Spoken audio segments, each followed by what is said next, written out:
Daddy Frankie hilig makisawsaw sa problema ng ibang pamilya kung bakit naging demanding si Ansing dahil kinampihan ito. Bago natin ipagpatuloy ang ating pag-uusapan, please don't forget to subscribe this YouTube channel, Kuya SMB Vlog. Alam niyo mga kadadis Frankie, marami na pong tao ang na-involve sa awayan ni Ansing tsaka ni JJ. Pati si Daddy Frankie nadadali na rin. Dahil sabi ng mga karamihan, naku, mas kinakampihan ni Daddy Frankie si Ansing kaysa kay JJ. Dahil alam naman natin, ang naging koneksyon ni Ansing kay Daddy Frankie. At naging malapit si Ansing kay Daddy Frankie kaysa kay JJ. Na ito binigyan ng kahulugan ng ibang supporters ni Daddy Frankie. Ang laging nagkausap, laging nag-uusap si Ansing tsaka si Daddy Frankie. Sabi pa nga ng karamihan ay tama kaya, tama po Kuya SMB. Pinakikinggan po ni Daddy Frankie ang mga sinasabi ni Avatar. Kumpara kay JJ. According to Norma Mendoza. So alam naman natin mga ka-idol na mas naging malapit si Daddy Frankie kay Ansing kaysa kay JJ. Kasi si JJ, ngayon lang naman yan naging close ni Daddy Frankie simula sa bangayan nila ni Ansing.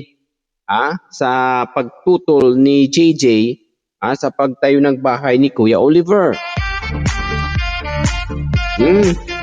Sa kalauna po dahil alam naman natin na nainis si Daddy Frankie kay Ansing dahil po sa ginawa nito sa kanya, sinabihan siyang ngawa ng ngawa ni Ansing punto por punto.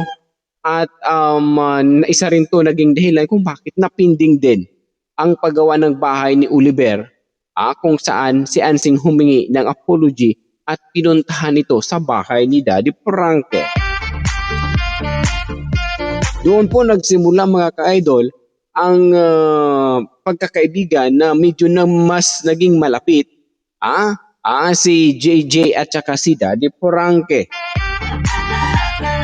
Dahil hindi na kinakausap ni Daddy Frankie si Ansing dahil po sa ginawa nga nito. And of course, dito na lang siya nakipagkwentuhan kay JJ. Doon nagsimula ang kanilang pagkakaibigan. Sa mga bagong pasok, please don't forget to subscribe this YouTube channel, Kuya SMB Vlog. Doon po mga ka-idol, na marami ang nagsasabi, lalo ngayon simula after the blessings, na nag-away na naman si JJ tsaka si Ansing na parang para sa obserbasyon nila lang naman daw na mas kinakampihan daw ni Daddy Frankie si Ansing.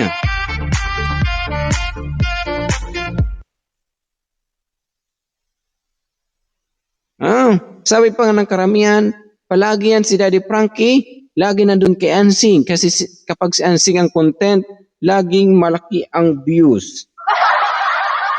According to Lori Damo. Sabi pa nga ng iba, para kasing nagmamagaling si Daddy Frankie kay Ansing.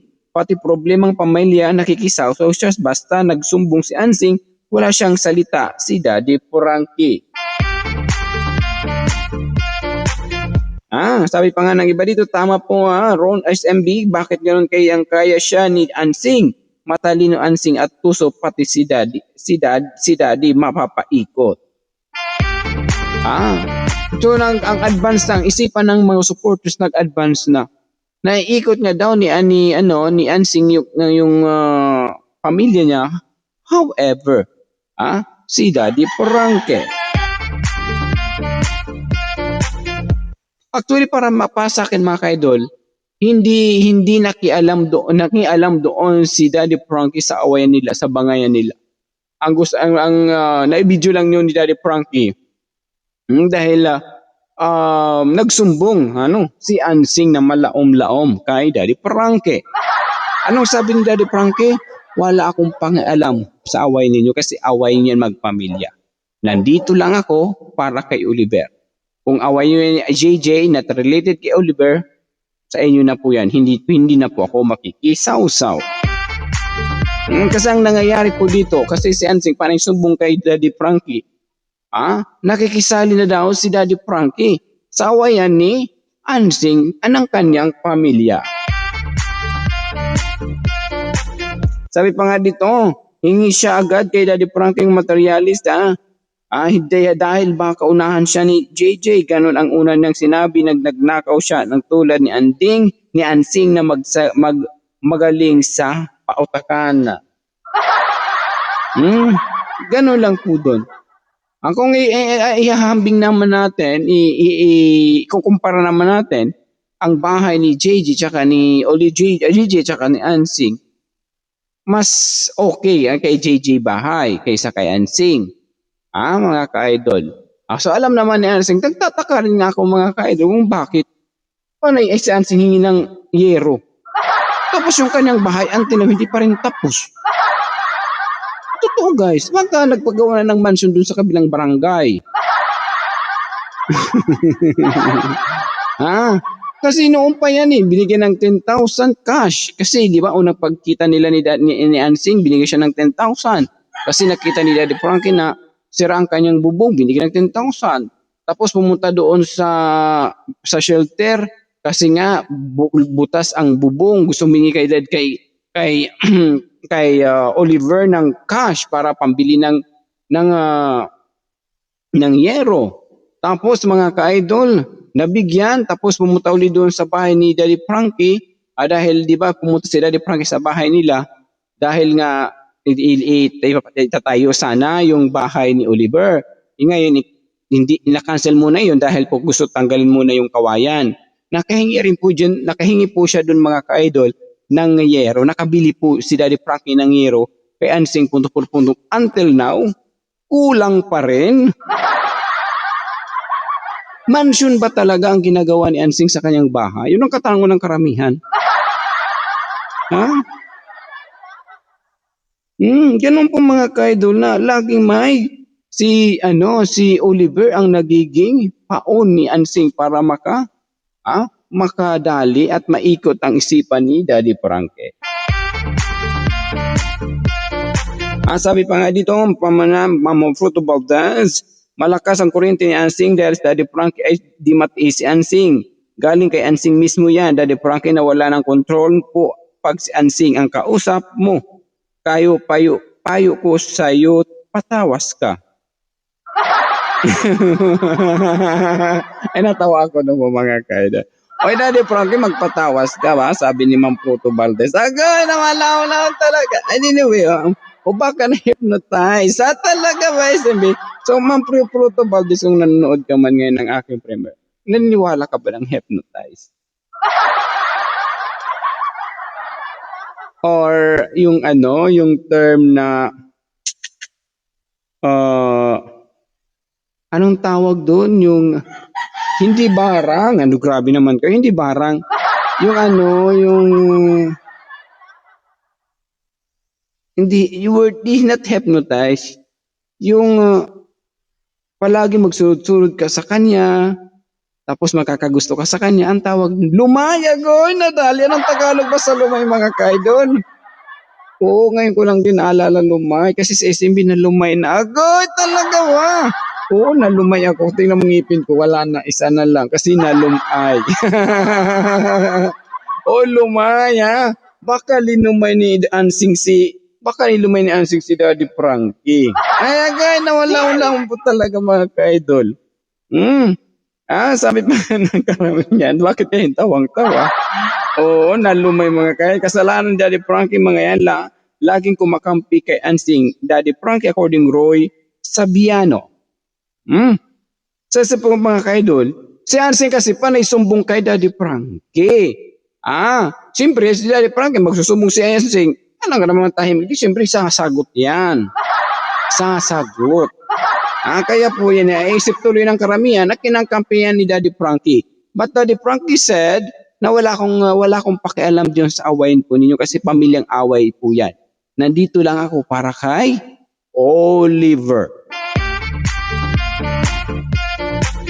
Walang isang salita pa bago-bago si Ansing.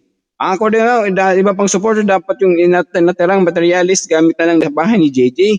Kaya hindi ng bahay ni JJ kaya nakakatamad na manood kay Avatar, nakakainis sa tanggalin na sa Avatar sa vlog. Ang akin lang sana yun ang ibubungsun sa tangkal ng baboy Pero agad alam na kita agad ni Ansing ng kanyang alimpatakan. Yung kanyang aling yung limpuputaw. Yung kanyang mata, may sobrang malaw-law. Dadalihin kito. Kasi papayag niya si Daddy Frankie sa akin. Bakit? Nakakagusto yan sa akin. Agad talaga. Nakakagusto yan sa akin. Siyempre, bakit ba, Ansing? Nilumay ko yan. Agad talaga. Nilumay ko yan halaraw na malaom-laom. Agad talaga. Oo, nilumay daw. Kaya sa si Daddy Frankie, sunod-sunod dami mong alam SMB. Hindi, bero lang. Baka sabihin na Ansing, kasi siyempre, alam naman natin, si Daddy Frankie hindi marunong tumanggi. Mapagbigay din. Agad talaga. Yes, kapag si Ansing mag-request, si Daddy Frankie mapagbigay. Alaga daw. Oo, totoo po yun May inayawan na ba si Daddy? Meron na yung Hollow Blocks nga. Yun lang ang inayawan ni Daddy Frankie ni Ansing. Pero hindi ay ba pinagbigyan talaga. Halarom na malaom-laom. Sabi pa nga dito. Para kasing nagmamagaling si Daddy Frankie kay Ansing. Bakit problema ng pamilya nakikisali? Siya. Ano pa siya sa Ansing? Bakit si Ansing laging tama para kay Daddy Frankie? Ano ba ang meron sila ni Ansing? Nagdududa na kayo hindi naman ipagpapalit ni Daddy Frankie naman si Ma'am Rochelle kayo Yung minds nyo Oo, Ansing at iba-iba ang isip niya. Wala isang salita si Daddy Frankie, salita niya sa din ang sumisira. Tio Myra. Grabe. Natatawa ako na naman laom-laom. Anong ibig mong sabihin dito sa comment niyo, Ma'am Tio Myra? May something. Agad. Nabighani ba si Daddy Frankie sa lipstick ni Ansing na malaom-laom? Ganun yung pong pwede Kuya SMB And of course, sabi pa, hindi naman nakikialam si Daddy Frankie tungkol sa lupa nila. Hindi ba? Hindi nakikisaw si Daddy Frankie sa awayan nila. Ang lang iba dito kasi parang kinakampihan daw si Ansing. Lagi na lang, si Daddy Frankie, Ansing. Kaya, nagdududa yung iba, sabi pa nga ni Tio Myra, na siguro may something yung dalawa. Agin naman, wag naman ganun. Kasi, papatol kaya si Daddy Frankie kay Ansing? Ano kaya masasabi ni Ma'am Rochelle? Bakit sabi ni Ma'am Rochelle, Daddy Frankie, wala ba talagang pumait sa'yo?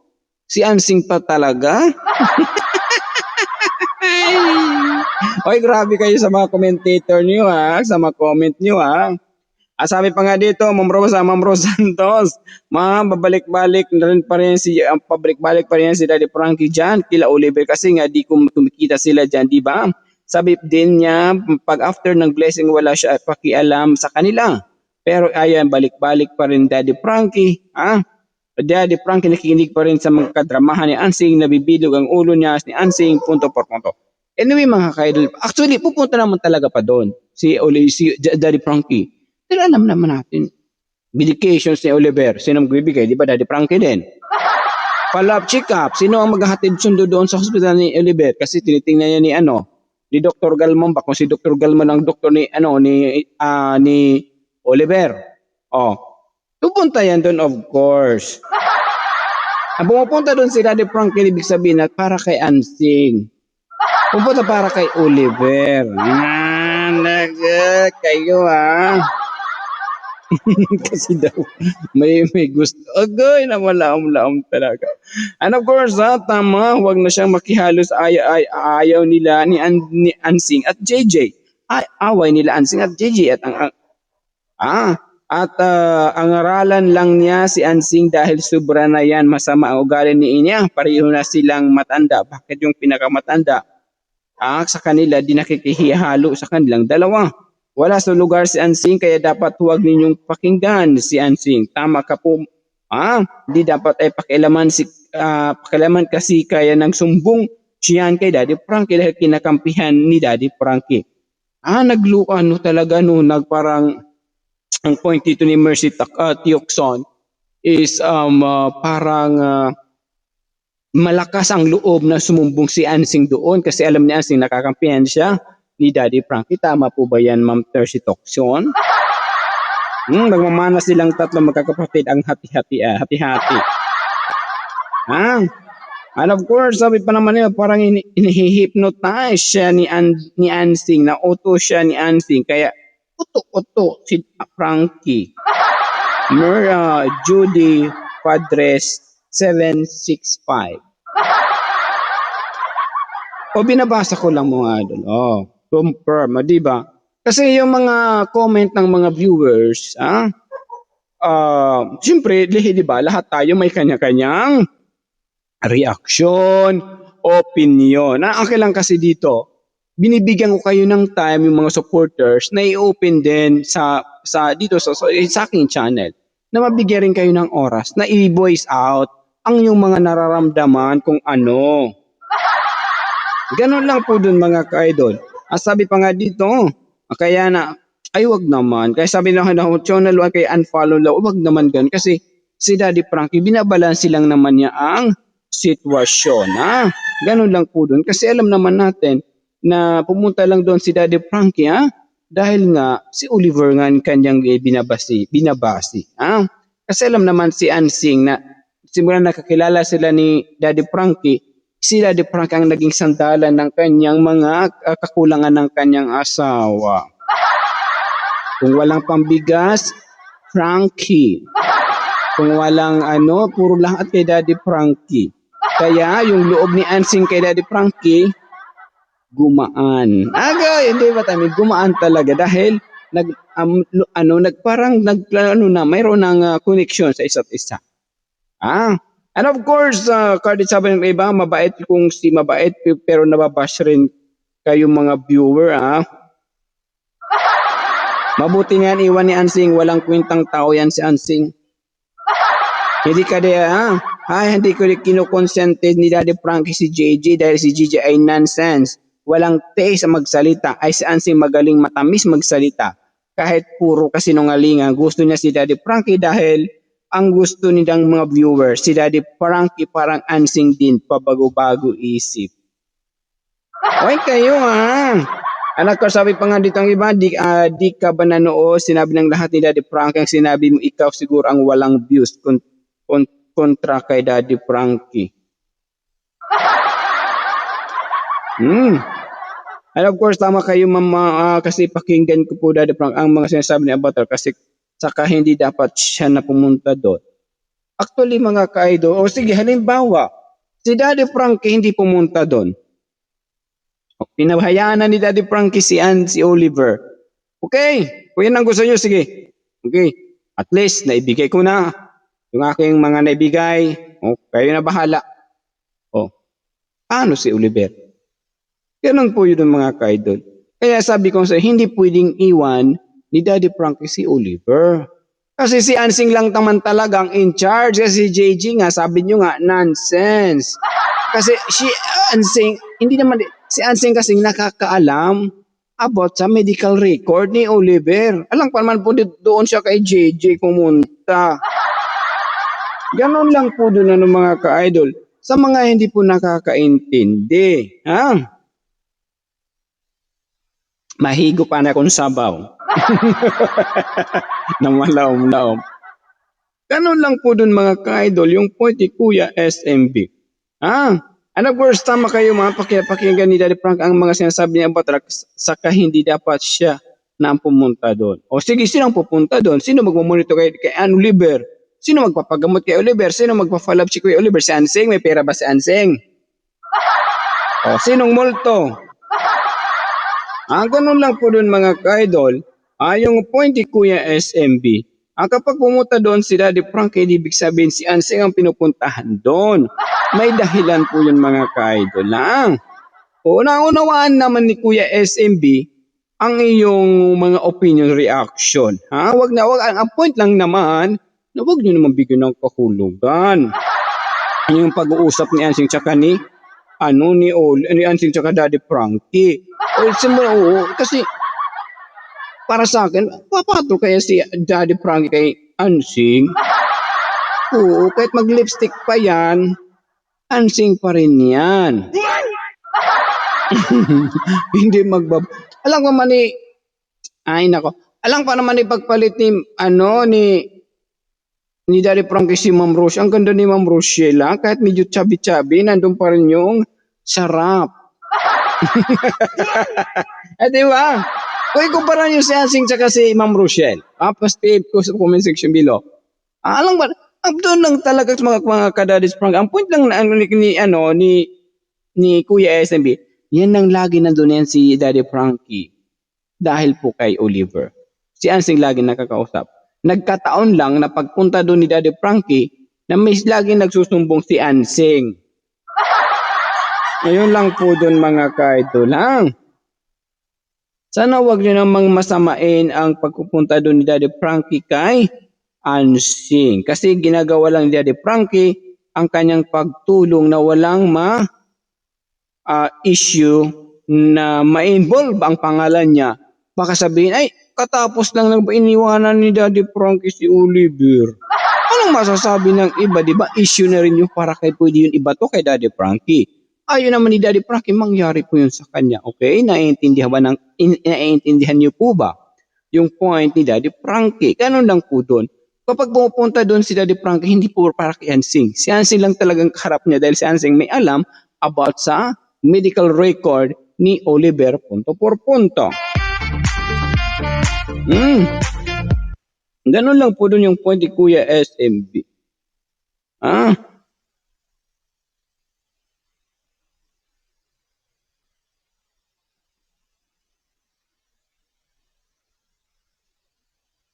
Meron isang mga reactor dito, nakikiano pa rin dito, pero mali-mali na naman yung kanyang Ay, nababad trip ako. May isang reactor na feeling tapos parang binibigyan, ang kanyang point na na mali ni Daddy Frank yung mga ginagawa niya. Again siya sa mga ginagawa ni Daddy Frank. Parang binibigyan niya ng masamang kahulugan yung pagpupunta ni Daddy Frank kay Oliver. Tapos parang pinapalabas siya mga ka-idol na si Daddy Frank saka si Ansing may something daw. So, mahirap naman mga ka-idol na i-mention kung pangalan niya, bakit kilala po niyo, wag naman ganun. Dapat pumasok ka dito, hindi ka naman kinakainayawan ng karamihan. I know you are matagal ka na rin support ni Daddy Frank. Dapat ang akin lang naman is nasa tama. Kahit you are against sa mga ginagawa ni Ansing, dapat marunong ka rin nagbalanse ng sitwasyon. Yun lang po doon yung point ni Kuya SMB. Na doon yung point na may pagkakamali ni Ansing noon. Pero wag niyo naman isama si Daddy Frankie kung anong pagkakamali ni Ansing. Sa kanyang mga ginagawa noon na hindi tama. Dahil si Daddy Frankie, nakikibagay lang po yan. Nakikidalo lang po yan ng hangin. Kasi nandoon yung pag-iintindi at pag-unawa kay Ansing. Yun lang naman po doon mga ka-idol. Actually, hindi naman po yan actually issues mga ka-idol. Kasi actually si Daddy Frankie lang naman talaga nakakapag-decide kung sino ang dapat tulungan at sino bigyan priority na tulungan punto por punto. So, ang importante nakita natin, ika nga, na hindi napabayaan ni Daddy Frankie si Oliver. Nandiyan lang yan si Ansing pabida-bida. Dahil may gusto rin siya. Kasi baka sabihin niya, charity vlogger to, maraming pera na malaom-laom. Ayun naman isipin niyo, ayun naman ni Daddy Frankie na itaboy si Ansing, ha? Na kayo pa naman, if you are a example, you are a vlogger. Katulad kay Daddy, you are charity vlogger kan, katulad kay Daddy Frankie. May mga pumunta sa iyo na may tumutulong, ha? Tataboy nyo ba? Ganun po ang nangyayari kay Daddy Frankie Ansing, ha? Ang lang kay Daddy Frankie, siyempre, dahan-dahan lang, dahan-dahan. Kasi hindi naman lahat ng gusto-gustuhan, ora-orada, may bibigay. Total, ang naibigay ni Daddy Frankie noon kay Ansing, mula naman din, tulong din ng mga sponsor kay Oliver, mga cash. Kay Oliver po yung galing. Ngayon lang siya nakatanggap ng cash, na direct na mismo sa kanya. Pero idinaan pa rin kay Daddy Frankie, punto por punto. Totoo po. Kaya yung pong mga kaidol ng Punti Kuya SMB, kailangan pag-unawa at pag-intindi lang pong sitwasyon, ha? Kaya meron lang akong naiinis mga kaidol ng bagong reactor ni Daddy Frankie, bagong pasok na parang binibigyan niya ng something yung mga ginagawa ni Daddy Frankie na mali ni Daddy Frankie at tama si Ansi. So yun lang, ang akin lang naman po, hindi naman ibig sabihin na pinagtataboy kita, no? Ang point ko lang naman, balansiin ang sitwasyon bago tayo sumamsukumbuda, ha? Ako marunong, kaya ang point lang natin dito as a reactor, kung gusto natin maging reactor, i-balance muna ang sitwasyon, bago tayo mag-conclude kung ano man mga sasabihin natin dito sa social media. Anyway, ang point lang naman ni Kuya SMB, vision mission ni Kuya SMB, magtulungan magkaisa para maging solido Daddy Frankie community sa tulong po ninyo. Dahil po kayo ang nagbibigay kulay ng channel ni Daddy Frankie, of course, kay Kuya SMB Vlog. Ganun lang po dun mga kaidol, basta nasa katwiran at nasa tama, ipaglaban mo. Again, this is Kuya SMD para sigurado punto por punto, pack na pack and full of full. Have a good day everyone, ingat ka, bless, mabuhay tayong lahat, love you all. Bye bye.